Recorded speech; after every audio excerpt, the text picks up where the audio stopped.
Hello, lovely people. Hope you're doing marvelously well. So here we're back again with Little Empire's song, Stay New. Now, what I'm going to do in this lesson is just talk about the guitars. And this one is a very simple one. I barely did anything to the guitars. Why is that? Because I recorded them the way that I wanted to hear them. Now, I did these with an Egnater amp. Yes, you heard me right, an Egnater amp. It's one of the first ones they made, and it's a really, really good sounding amp, to be honest. I really liked it. It was perfect for this. We did like a slightly distorted tone. Now, what I want to talk about here is the ability of getting width and what the guitar parts did to the production. But firstly, as ever, subscribe, go to Produce Like a Pro, sign up for the email list, try a 14-day free trial of the Academy, all kinds of fun stuff. But download the files if you haven't already, because we've done the drums so far, we've done bass, and now we're doing guitars. So go and download the files. And you may have already mixed the song and you just want to see what else I did on it. Totally fine. The great thing about this song is there's lots of room to do whatever you want. You can mix this, remix it, whatever you like to do. And of course, please post your mix on Facebook, on the Produce Like a Pro Facebook page, and tag Little Empire. There will be a link here telling you where Little Empire's Facebook page is. Tag them, and I'm going to make them comment on it and listen to all the mixes as well. So, for further ado, let's get on with this. Okay, so what do we have going on with these guitars? Well, it's not me doubling my part as I normally would. These are two very, very distinct guitar parts. So, a couple of things. I printed a DI, which is the, track number 14 here and track number 16. So you can do whatever you like. You could take that and reamp it, you name it. But here is guitar number 1.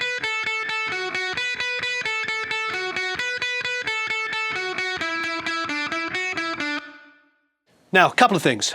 It's the Egnater. It's set to like, a distortion. Not like full-blown metal, but like nice and chunky kind of distortion, but on single note. So I'm just playing, I'm playing it just tight and down strokes. The only EQ is this. I've got some low mid boost here at 250. I'm rolling off gently at 127. So I'm high passing gently there, but it still sounds pretty fat. And I'm boosting 7K, but with a gentle slope. So it's like 7K, but then it's also kind of coming down to like 3 to 5. It's just catching maybe 4, 5 and above. It's a typical thing I do, and it just gives me a nice high boost and some low mids. What else am I doing? Well, the trick that I always do. So what we're going to do here is we're going to flip them like such. So now I have this guitar, pan to the right, and it's reverb going to the left. It just gives us additional width. Okay, now let's go to our other guitar, and you'll actually notice it's a different part.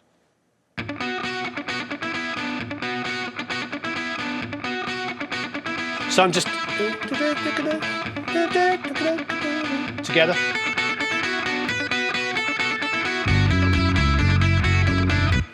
And again, reverb. EQ-wise, the same EQ. Even though I'm playing in a different position on the neck, a little lower. And I have not done full-blown left and right of the same part. They're different parts. Here's the bass with it.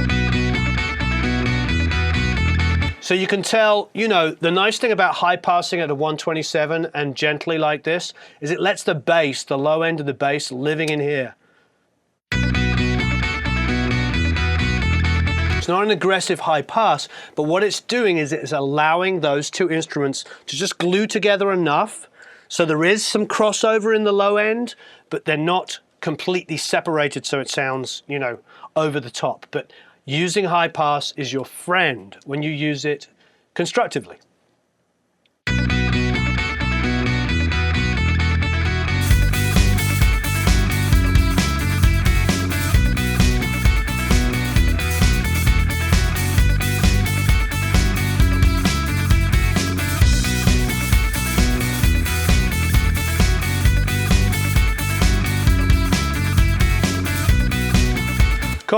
So you can see there, the bass is sitting away from it, away from the guitars. The guitars are, they're not in the way of the snare, just that little tiny scoop. Again, you know, I was talking about in the drums, it's not about necessarily being so surgical in this situation that I have to remove all of the mid-range from this to allow, you know, the snare drum to hit or anything like that. The reality is it's there already. I've boosted some low mids and I've boosted some top. So I've left a lot of room in the middle here for the snare to sit above it. You hear that snare fine? Still sounds natural.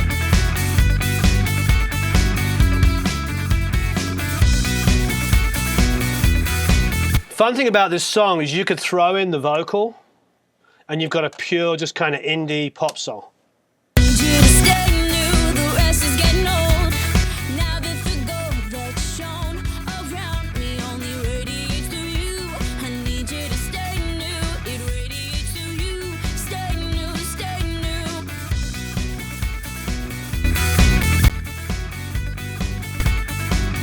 Yeah, I could do all kinds of stuff with that. We could do just a pop kind of indie guitar, you know, guitar, bass and drums version there. So that's essentially all I do. Now with the reverb, I've got 500 milliseconds decay, so it's not huge. It's just there just to give it some space. So guitar is panned one side, another guitar is panned the other side, and there's opposite reverbs to create width. So that means one guitar over here with its reverb on the other side, this guitar over here with its reverb on that side. Now you could go crazy on it.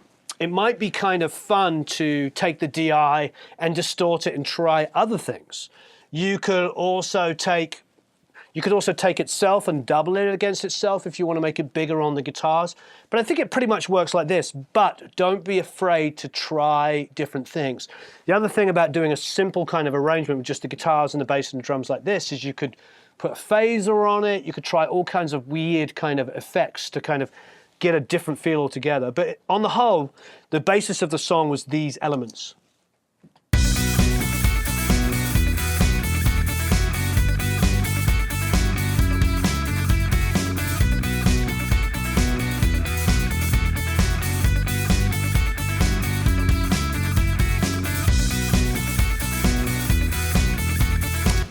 Cool. And we're also going to add the keys into this video.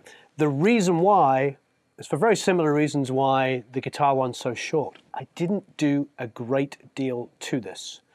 What we did is we grouped them all together. They're all Logic sounds, so they're sounds that were printed in Logic using pretty standard Logic sounds that you can get. There's some synths in there, there's some staccato strings, legato strings.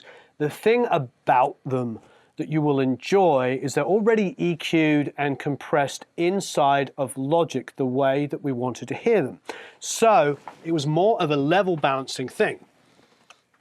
There's some fun stuff in here which you can steal for other projects, such as reverse cymbals.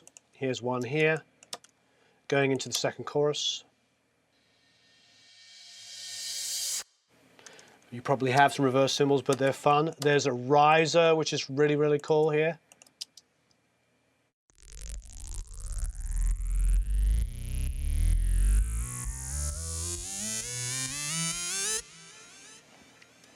Again, all the delays were printed on it.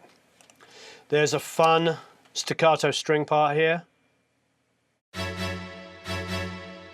with the reverb printed on it. Now this is the kind of stuff that you're going to get. Sometimes you're going to get MIDI files. However, it's really, really nice when the producer sends you these files. When the producer sends you it the way that they hear it. Quite often these days you'll get the session ready to mix with all of the plugins already on it. That can be good and that can be bad. What can be bad about it is you might not have all of the same plugins. But what we've done here is we've given it the way it, with the plugins on it, but printed. Legato strings here.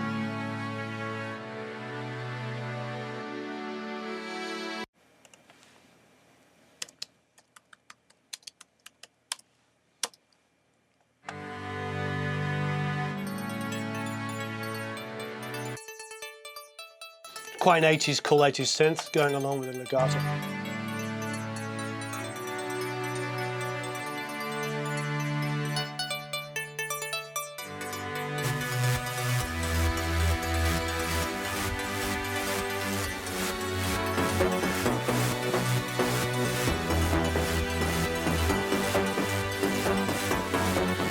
Cool. So there's a couple of cool things that we did inside of Pro Tools that are worth noting. Up above here, you'll see the vacuum. Now, I'm going to leave the MIDI with you. So when you open up the session, you're going to see this MIDI channel here. And, it's got the vacuum sound on it, which is it's the Air, the Advanced Instrument Research. It's a really, really cool plugin, a really good virtual synth. There's an REQ here, just wiping out the bottom end on that plugin, and it gives us this. It's just messed up. The other MIDI file I'm going to give you is for the Rhodes, which is just from Velvet here. Really straightforward. And this was Lily's, the singer's, scratch keyboard part. And she would play it on her Nord, and then we would take MIDI and then do whatever we like afterwards.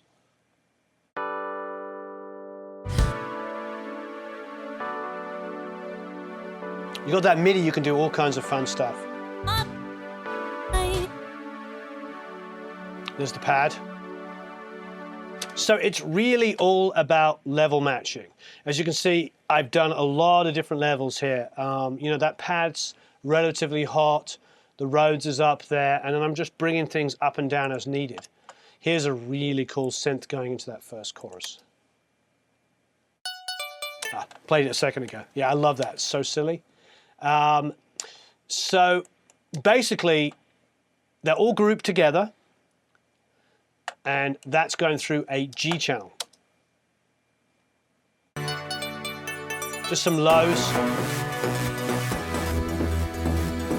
There it is, kind of dark. So even though in Logic we EQ'd it the way we wanted it to be, once we put it into the mix, it still sounded a little dark. So instead of, because the sounds were built to work together inside of Logic, once they were blended the way we wanted to hear them, then we're just doing a group thing. So bypassed, this is the group of all the synths. Put it in. It's great. Now what am I doing? I'm doing a 12K here.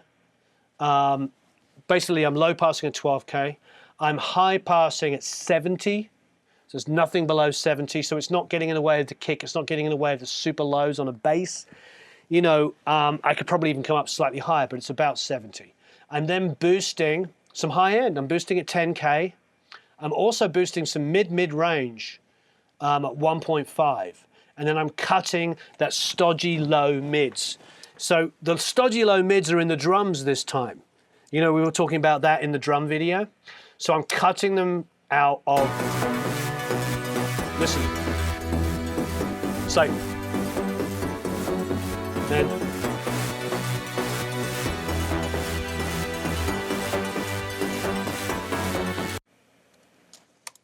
So if I put on this synth here,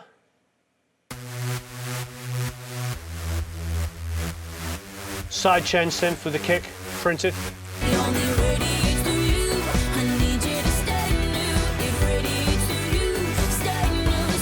So, we have a listen here. I need you to stay new, the rest is getting old. Now that the gold that's shone around me only radiates to you. I need you to stay new, it radiates to you. Stay new, every building dropped to dust. Cool.